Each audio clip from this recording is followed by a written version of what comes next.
একটা সময়ে এক চাষি তার ছোট্ট ঘরে এক বিশাল বড় মুরগির সাথে বসবাস করত।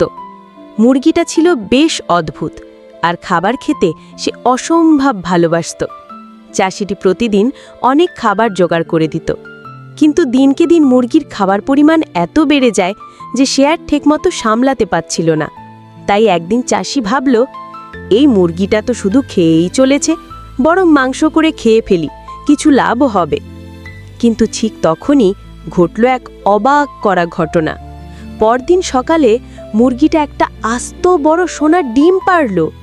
চাষি আনন্দে লাফিয়ে উঠল, ওহ, আমার তো ভাগ্য খুলে গেল। তারপর থেকে সে মুরগিটাকে আরও বেশি করে খাবার দিতে লাগল। কিন্তু এবার সে এক ভুল করল।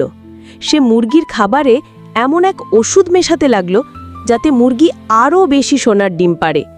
কিন্তু সেই ওষুধে মুরগির শরীরটা খারাপ হয়ে যায়। একদিন সকালে উঠে চাষি দেখে তার সোনার ডিম দেওয়া মুরগিটা আর বেঁচে নেই। সে চুপ করে বসে পড়ে মুরগিটার মৃতদেহের পাশে। তার চোখে জল আসে, আর সে আফসোস করে বলতে থাকে, অতি লোভে তাতি নষ্ট। আমি যদি একটু ধৈর্য ধরতাম, তাহলে প্রতিদিন একটা সোনার ডিম পেতাম।